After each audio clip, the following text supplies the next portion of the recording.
There you go.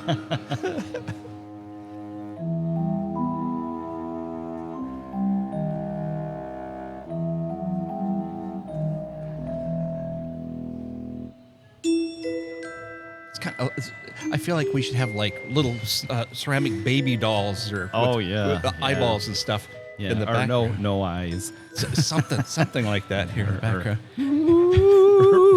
Right? Hey, everybody. Morgan here, sitting here again with Pete Raum for our next movie. Yep. We had such a good time. We've invited Pete back. We're having fun with this, so we're looking forward to kind of making this more of a regular kind of a thing. And this time we'll try to look a little more at the camera. We noticed the last time we were kind of looking at each other. Sorry. But it's kind of hard. Maybe next time we need to put a camera over there facing me, one over here, and then we could do the split screen kind of a thing because I've got new equipment. We could do all kinds of things. But okay. I have to figure. I'm still figuring out new angles and stuff since the video podcast angle. First, before you mentioned this movie, were you surprised at what I picked? You gave me the chance to pick the movie this time. Were you? No, it's an awesome movie. Well, what did you think I was going to pick? Did you have any idea? No. Did you think I was going to pick another Hammer movie? No. No. Oh, okay. I was just curious. Yeah. No, I think that's the fun part about this is you never know. Yeah. I mean, I don't know what kind of movies you've seen, and I have because most of them I have seen. But yeah, as far as selection, I'm going to throw you off too when I pick my next one too. You're going to go, wait, what? Really? Yeah. Okay. This time, what we're talking about is The Lost Boys. Great movie from the 80s. A lot of fun in this one. Pete picked this one. Why did you pick The Lost Boys? I have always liked it. I mean, it was one of those more modern vampire movies that came out. I was in my 20s, and I just loved the movie. I just loved the music of the time, and the actors and the actresses appealed to me. Yes, that's some of the big things. Pete and I have two different notes. I used to be an auditor, so I use spreadsheets and break things out in tabs. I use chicken scratch, but there's like 3 pages here, so pardon me. Speaking of the music, right out of the gate was the sax player and singer that played for Tina Turner. Oh, okay, yeah, amazing. Apparently, he was in a couple of different movies. He was in Mad Max, I think, Thunderdome, and some other good movie. Some other movie he was in as well. But for the music, right out of the gate with him being at that carnival or like the Rhode Island kind of. Actually, it was the Santa Cruz boardwalk. That's it. And the roller coaster in the background was the Giant Dipper, and one of the older rides there is the Shockwave, which is like a ride that goes on a little roller coaster ride and spins. And in the movie, it was set in Santa Clara, California, but they just used Santa Cruz as the setting. Yeah, they did, and the cave was decorated different because there is no cave there, actually. No. So the cave was done up different. Yeah, the cave was actually like the basement to a hotel that had fallen during an earthquake, like in 1902. They said this in the movie, so. But it really wasn't. But they made it look like that. Yeah. The other thing about this, since we're talking about the cave, they mentioned Peter Pan a lot in the movie. And the cave itself is memorable because it feels like the vampire Neverland, the ruined adult world where the Lost Boys can hide. So, I mean, if you look around the set, there's a lot of stuff. So maybe that was around the era that, they got bit or they're turned by their dad or whatever, the head vampire. So, but yeah, the whole thing about the Peter Pan sort of thing. Because the thing about Peter Pan's story is what? Peter Pan never grew up. He never became an adult, and neither did any of the kids. Well, Michael Jackson actually was interested in this movie, but then he read the script and it was too violent, so he didn't want to participate in it. So now think about that. Would he have ruined the movie? He would have. Yeah. Because who would he play? I mean, I could only think Star, and that's a female role. Yeah. Kind of sticking on that Peter Pan theory, Star and Lad. perfect examples. Yes. They were bit. Once you're bit, you're stuck at that age. Yes. So it also makes you wonder with Ladd, since he was a kid and he got bit, how old really was he? Because you still obtain knowledge and you grow, mentally you grow older with Right. everything that you obtain, but you're still stuck at that age. Right. And that was also in the interview with the vampire with that girl. Oh, yeah. Yeah, she was bitten at a very young age, and Yeah. she was very wise. Yeah. And it's funny. Sam, Yes. the boy, one of the Coreys, because this movie had, as you well know, the two Coreys in it. Mm-hmm. Corey Haim and Corey Feldman. Who they didn't get these as the Coreys when they got their role. No. They both had to put in for the roles and everything. They did. Yeah. Then he got the role as one of the Frog Brothers. But it's kind of funny when I think of Sam and I'm watching him and throughout this whole movie, and he's always comics and everything. He and is. all that, and then with the vampire comic, I mean, to me, it was almost like he knew something was up with that Yeah. whole area that they were in. Well, the whole movie, it's actually fun because it is a comedy. It's a horror comedy. So, yeah, and it's just kind of goofy sometimes, but it's funny. So Wait, you mean like the part where he's in the tub singing and he's got the high voice and the yes, foam? yes, and then they named mohawk. their dog Nanook. Yes, And they got a couple of Nanook jokes in there. So yes, that was good. yeah, But then let's see, they go from there, and they meet the four main vampires out of the gate. they do. They meet him at the carnival. Yeah. And then, well, actually, Jason Patrick, he plays one of the brothers there. I can't think of what his name is. So, Well, isn't he Michael? yeah, he is Michael. Yeah, he's the older brother. So he saw Star there and was interested in Star, and then he finally met the Lost Boys, and then Corey Feldman met Sam in the Frog Boys. Oh, met Sam at the comic bookstore and the Frog Boys. So yeah. Yep. Then when he was in there looking for the cop, and I love how nerd, total nerd. At his Yeah. age, he was looking for a specific comic book, knew the number, told these guys they had him out of order and everything in their own comic book store. It kind of threw him off. I thought that was funny. Yeah, and then another part I liked in it, I did like that scene a lot, but when they got Michael out of the house and they did the train scene underneath the trestle, the train trestle, yeah, that was my favorite scene in the whole movie, actually, because it was just styled really well. Well, the mist, the photography was fabulous. the mist, the mystery, and everything where they dropped, but they were just hanging and you couldn't see. But then when he did climb down, kind of, yeah, you had that fog, that underlying right there. yeah, and that's where he started turning into a vampire because they- when he woke up the next morning, he had to put on his little Oakley sunglasses. But now think about that. Did they suckered him into letting go because they sounded like they were just right on the other side of where he was. So he thought, hey, if I let go, it's right there. I'm not going anywhere. Right. But it was not the case. No, it wasn't. No, So he fell through there. That was kind of funny. But let's see. They were Marco,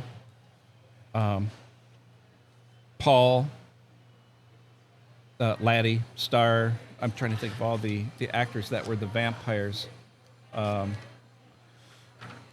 What were the other ones' Yeah, names? I have Dwayne and David. Yep. And the Lost Boys were played by Brooke McCarter, which he died in 2015 at 52 years old. Yeah. Yeah, and then Alex Winter, who, what was he in? The Excellent Adventures of,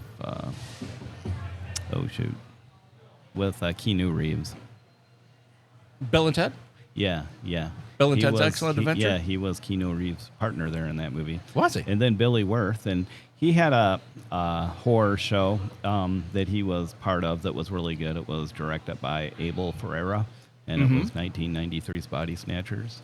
Oh, yes. Yeah, and then Which was okay.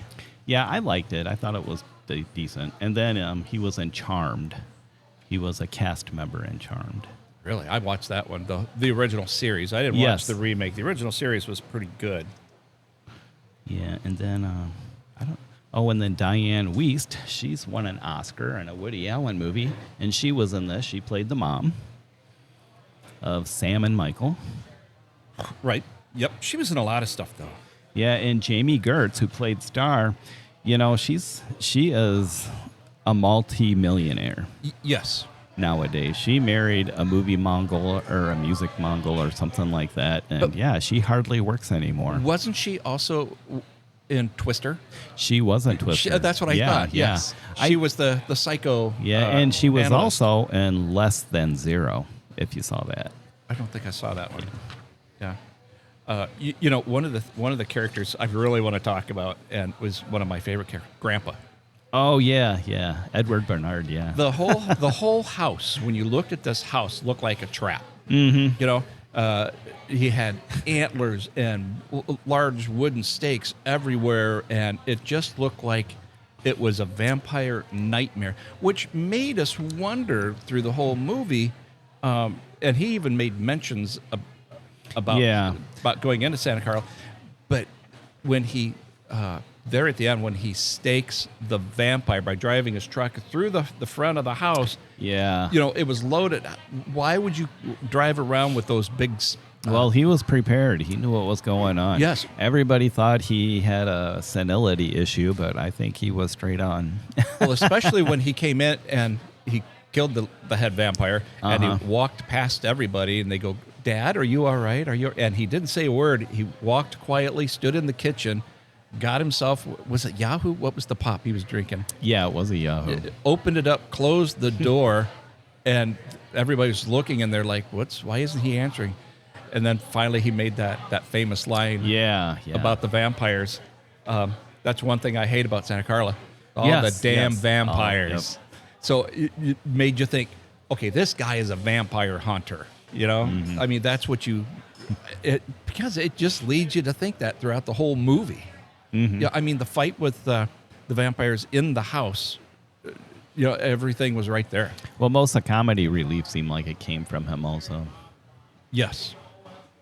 which was nice. Oh, and I liked it when he was showing, well, like you said, he was showing the boys the apartment when they moved in, and then they looked out the kitchen window, and he had a big old pot plant growing out the Yes. Yes. And so they're making funny little gestures about Grandpa. That and the taxidermy. Yes, there you go, because he had all that stuff. All the stuff. Oh, yeah, he Animals. took that stuffed dog to one of the widows Yes. and was going on a date to meet her. That was pretty funny, too. Now, you were asking about the Rob Lowe poster. So I looked this up in Sam's room. So it come to find out the Joel Shoemaker directed Rob Lowe and St. Elmo's Fire. So that poster in the room was a nod to St. Elmo's Fire with that in there. I was wondering, I thought that was an odd thing because it seemed like they focused on those two posters. One was Christy McNichol, and the other one was... Now, see, I looked that up, not fully validated from sources that I could find. If present, likely another 70s, 80s teen idol pop culture bedroom nod from that Easter egg. But I couldn't find anything on because I didn't go back to actually look for that poster. After you said something and asked me about it this morning, I thought, well, let me go do some research. But yeah, I couldn't find that. I think that I was surprised who the head vampire was. When I watched the movie for the very first time, I thought when Kiefer Sutherland, got it staked through the heart, I thought he was the head vampire, but he was not. Now, that being said, with Kiefer Sutherland, one of the things that was always a big question, because there was always rumors still about it, all the other vampires died, and they died horribly. They did. But when he got... a garlic bath of holy water. Yes, but when he was killed was through the antlers. Mm-hmm. So the question leads to that was, were the antlers made of wood or not? Because he transformed and almost his features softened and everything, and he looked human again. So the rumor was that he didn't really die, and they were kind of talking to Kiefer maybe about doing a Yeah. movie where he's still alive, but something that happened during that he was going to be an aged vampire of some kind. I thought that would have been interesting. Yeah, that would have been. Because everybody else exploded and melted and just. Yeah, because the other two sequels that came out after it weren't all that great. Well, that kind of leads into my next part, the Frog Brothers. Yes. I thought were they worth it? they were. I liked them in the original movie, but yeah, don't make another movie. I mean, they needed a better writing and a better plot. Yeah, Yeah, I think it was just money. yeah, I And think so that too. happens a lot with sequels. Is a lot of people go, oh, the first one did really good. You know, the writers move on, and somebody goes, let's make another coin. Yeah, and I think the only one that really showed up to do those were Corey Feldman. So Oh, yeah, but just the whole Frog Brothers thing, I don't know that really added a whole lot of value because they weren't comedic. They had no expression. I mean, they were deadpan characters. Sam, on the other hand, and Michael, they were both lively. Star was more lively than those two. yeah, in the entire yeah, movie. she was. And then the Diane Wiest, who played the mother, was dating the head vampire. Which was funny because Yes. I like garlic. It's just not so much Yes. garlic when he Yeah. was. That was funny. Yeah. But he was so kind to her right up there to the end. He was, and he was the first one in that house to see, if Kiefer was still alive. And, he's probably the one that planned it all. He knew that they were going to get these guys into the vampire. Yeah, because it makes me wonder. He didn't like the four boys. He didn't like those four vampires. But he thought Sam and Michael were really nice, and the mother was so kind and sweet. Made you wonder if he was like, go kill those four because I'm going to bring you guys into the fold, and Right. they're gone out of the Yep. picture. Because it makes me also wonder because Star and Lad. Okay, why would you have four around the same age, and then you have a little boy and a girl? So now you've got a daughter and a younger kid. So was he trying to revamp his family? Yeah, I think he probably was, Yeah. but they don't say that in the movie. But No. Well, but that's a fun We thing can about- make assumptions. Yes, that's the whole fun thing about movies. Let's see here. I really like the fact that another really funny part was when Michael was attacked by the dog and went to his bedroom yeah, and laid on the bed and started to fall asleep, and then up to the ceiling and then floated out the window around to Sam's room where he was screaming and yelling at each other. That was pretty and damn funny. What is he holding on to a telephone? Is that Yes. So we don't float away. Yes, yeah, he's that holding- was nuts. Yeah. Pulls himself into the bedroom, and but Sam the entire time just tried to protect him after he realized he's still my brother. Yeah, because at the very end he was hiding him so nobody would see him. Yeah, So yeah. So brotherly love, strong family bonds there and everything.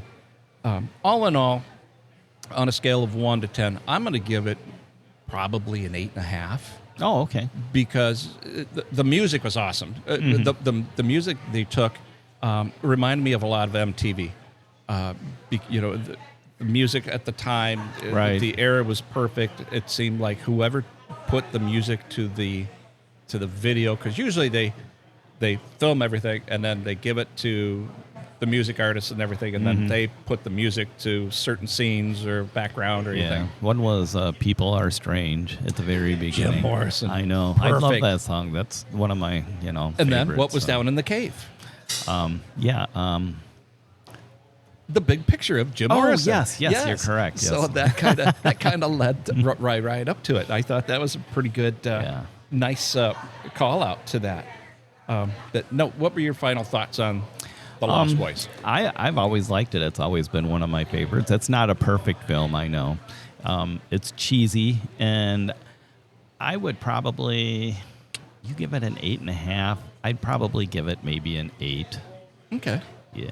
Yeah, I just think the overall. It's enjoyable. I've saw it. I've watched it multiple times. So Yeah. I'm just thinking the only reason why the extra half is because of the music. You know, the sax player, Tina Turner sax player, really put on a good performance, sang really good for the music. Just that's the scores, the way they did it, that gives me the extra fun. Right. Well, the whole score makes it an 80s movie because it kind of dates the movie too. Oh, it does. Most definitely. But that was the era. Yeah. So again, this sounds like we need to have dolls sitting here on the table with us. We need to start bringing some stuff and put it on the I table. know, So right? when we're I was going to bring a Fangora magazine with the Lost Boys, but I didn't dig it out on time. Well, bring something next time. I'll bring something. We'll start building up a little okay. thing here Yeah. since we're going to be doing Okay. this and people can see it. They really like the first I do one. got so. a spooky doll. See, there you go. Okay, so again, Pete, love it. Thank you very much. Hope you guys enjoyed the video, enjoyed the interview, the review of the movie.